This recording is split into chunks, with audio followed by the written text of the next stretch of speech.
அனைவருக்கும் வணக்கம். நான் ஹரி பேசுகிறேன், define people's rights group founder. Okay, இந்த வீடியோ நான் எதுக்கு செய்கிறேன்னா என்னுடைய அனுபவத்தில் ரீசனாக கிடைச்ச அனுபவம் ஸ்லோ பாய்சனை பற்றி நான் பண்ண ஸ்டடீஸை பற்றி கொஞ்சம் ஷேர் பண்ணலான்னு சொல்லி தான் வீடியோ செய்கிறேன்.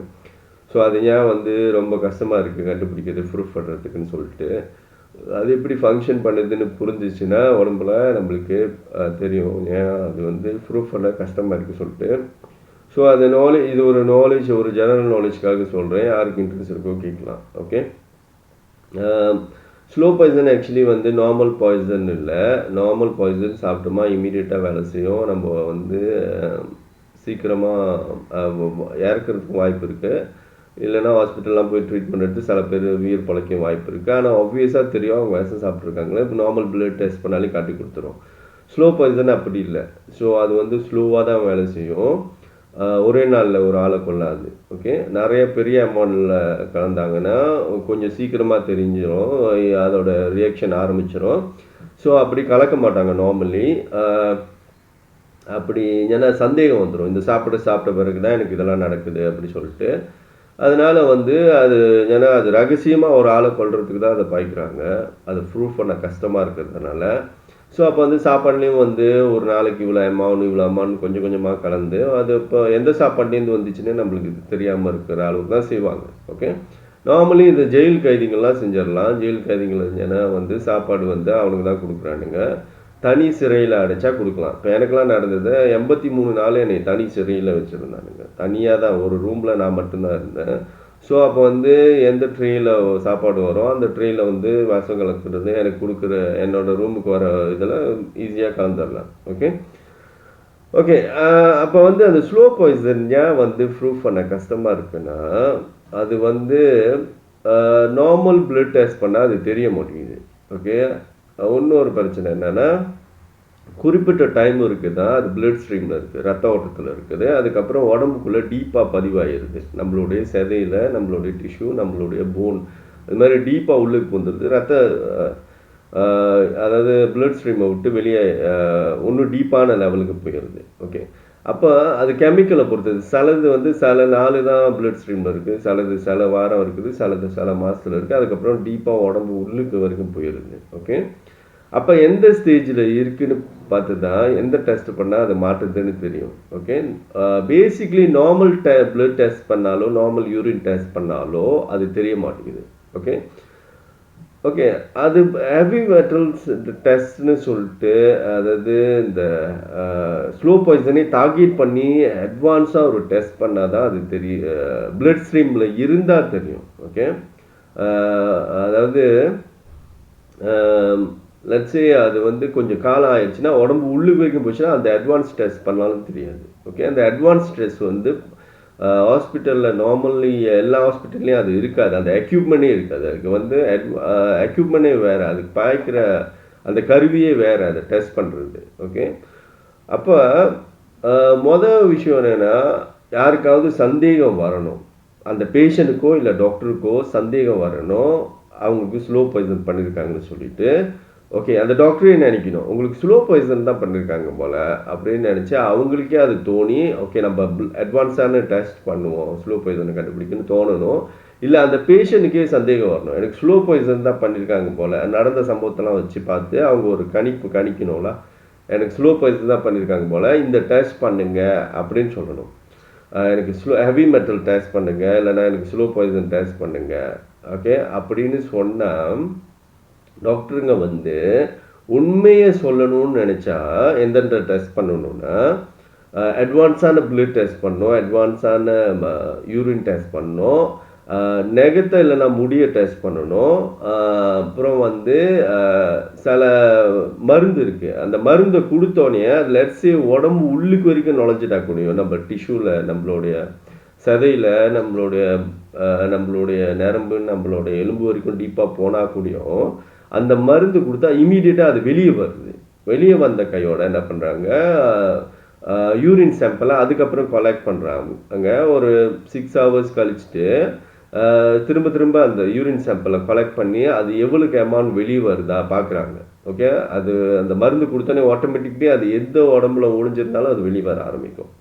ஓகே, அப்போ இத்தனை டெஸ்ட்டும் ஒன்றா பண்ணணும். Advance urine test, advance blood test, முடியே இல்லைன்னா நகத்தை டெஸ்ட் பண்ணணும். அப்புறம் வந்து அந்த மருந்து கொடுத்து அந்த வெளியாக்க ஒளிஞ்சிருந்தாலும் சதியில் ஒளிஞ்சிருந்தாலும் வெளியாகிறதுக்கு மருந்து கொடுத்து அதுக்கப்புறம் யூரினை டெஸ்ட் பண்ணணும், அது வெளியாகுதான்னு பார்க்குறதுக்கு. ஓகே, இத்தனையும் டெஸ்ட் பண்ண பிறகு தான் கன்க்ளூட் பண்ண முடியும் அவங்களுக்கு ஸ்லோ பாய்சன் கொடுக்கலன்னு. ஏன்னா அதை ப்ரூஃப் பண்ண தான் கஷ்டம். ஒன்றுட்டு பண்ணிவிட்டு ஒரு பிளட் டெஸ்ட் பண்ணிவிட்டு ஒன்றுமே இல்லை அப்படின்னு சொன்னாங்கன்னா பொய் சொல்லலாம் நினைக்கிறாங்கன்னு அர்த்தம். ஏன்னா ஒன்று அந்த பிளட் டெஸ்ட் வந்து நார்மல் டெஸ்ட்டாக இருக்கும். ஓகே, அது அட்வான்ஸ் டெஸ்ட் பண்ணியிருக்க மாட்டாங்க. அது அட்வான்ஸ் டெஸ்ட் பண்ணாலும் கொஞ்சம் காலம் ஆயிடுச்சுன்னா அதான் உடம்பு உள்ளுக்கு இறங்கி போகுது, பிளட் ஸ்ட்ரீமை விட்டு வெளியாகிருதில்ல, உடம்பு உள்ளுக்கு டீப்பாக பூந்துருதில்ல, அதுக்கப்புறம் அது தெரியாது. ஓகே, அப்போ நம்ம வந்து ஒரு ஏஐக்கெலாம் கேட்குறப்ப அந்த டோட்டல் லிஸ்ட்டும் அது எழுதுது, இந்த டெஸ்ட் எல்லாம் பண்ணி ஆகணும்னு சொல்லிட்டு. ஓகே, இப்போ நான் சொல்கிறேன் நீ வந்து டீடாக்ஸ் பண்ணிட்டாங்க போல், சாப்பாட்டில் 2வது மருந்து கொடுத்து வெளியாக்கிட்டாங்க போல் அப்படின்னு சொன்னால் அது என்ன நடக்கும்னா, லெட்ஸ் இந்த ஹோல் எல்லா டாக்ஸினும் உடம்புல விட்டு வெளியாகிடுச்சு, மருந்து கொடுத்து வெளியாக்கிட்டாங்கன்னு வச்சுக்கோங்க. அப்போ இந்த ஸ்லோ பாய்சனில் ஒரே ஒரு அட்வான்டேஜ் என்ன இருக்குதுன்னா, அதை கண்டுபிடிக்கிறதுக்கு ஸ்டில் முடியை டெஸ்ட் பண்ணால் நம்ம முடி வந்து ஒரு முடி பிடுங்குறாங்கன்னு வச்சுக்கோங்க, அந்த முடி வந்து கெமிக்கல் போடுறதுக்கு முன்னுக்குலேருந்து அந்த முடி உங்கள் உடம்புல இருக்கு. முடி வெட்டுனா இப்போ ஆம்பளைங்களாம் முடி வெட்டிடுவாங்க, முடி வெட்டிட்டா அது மறையறதுக்கு வாய்ப்பு இருக்குது. ஓகே, இப்போ எனக்கு டீடாக்ஸ் பண்ணிட்டாங்க, நான் முடி வெட்டிகிட்டே இருக்கிறேன்.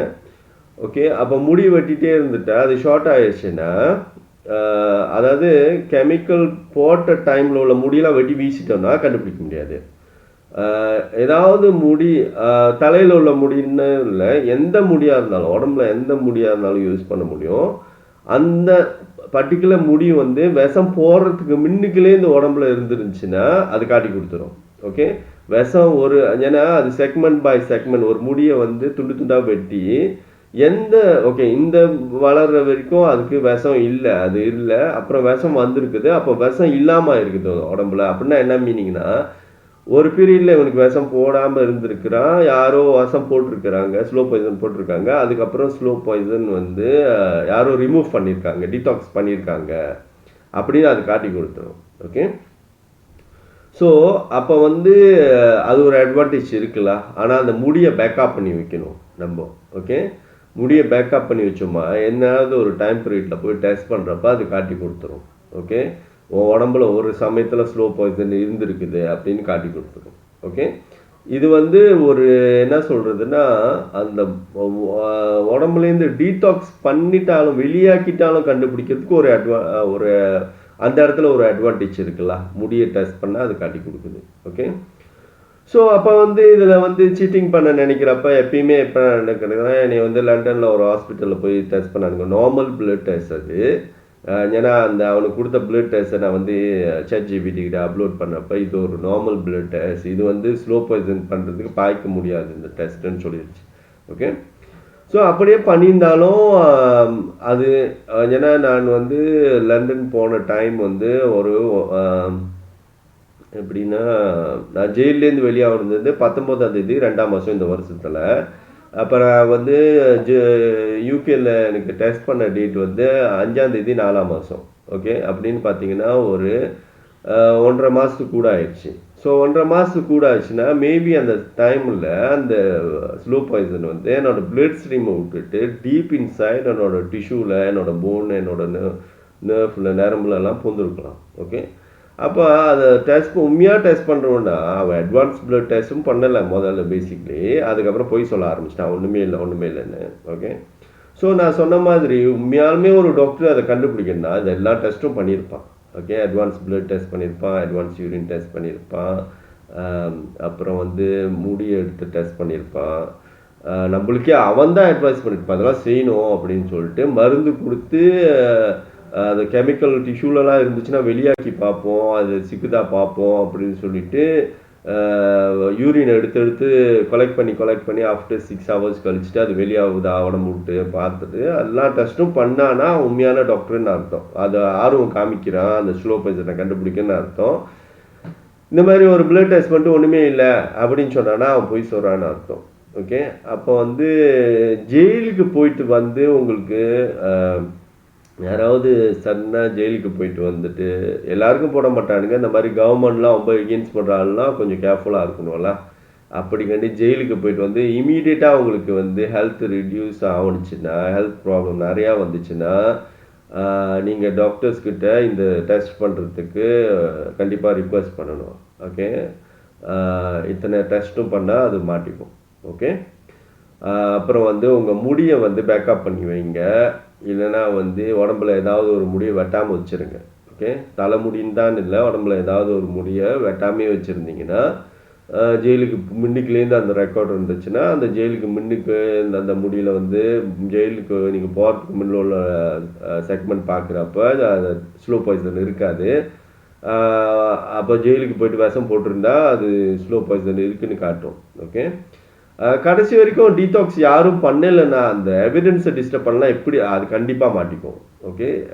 டீடாக்ஸ் பண்ணிட்டாங்கன்னா உங்களை யாராவது உங்களுக்கு சந்தேகம் வந்த பிறகு அதை வெளியாக்கிட்டாங்கன்னா, கெமிக்கலை வெளியாக்கிட்டாங்கன்னா உங்கள் உடம்புலேருந்து, தென் கண்டிப்பாக முடி பேக்கப் பண்ணாமல் கண்டுபிடிக்க முடியாது. ஓகே. ஜெயிலுக்கு முன்னுக்கே போன முன்னுக்குலேருந்து உங்களுக்கு அந்த ஏதாவது ஒரு முடி பாடியில் இருக்கணும், இல்லைனா நீங்கள் எடுத்து பேக்கப் பண்ணி வச்சுருக்கணும். அப்போ தான் கண்டுபிடிக்க முடியும். ஓகே. இதுதான் அந்த ஸ்லோ பாய்சனில் இருக்கிற சிக்கல்.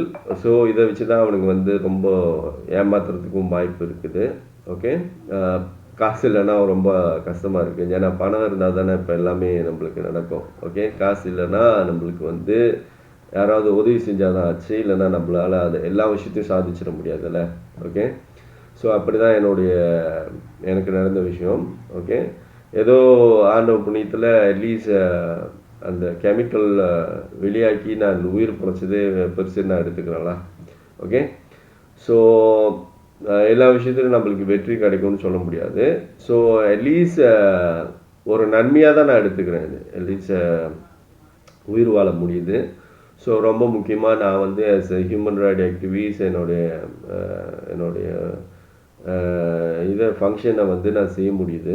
ஸோ இதெல்லாம் நினச்சி நடந்தது வந்து ஒரு நல்ல விஷயமாக தான் நான் எடுத்துக்கிறேன். ஓகே. இதெல்லாம் சொல்லி என் வீடியோ நிறைவு செய்கிறேன். நன்றி, வணக்கம்.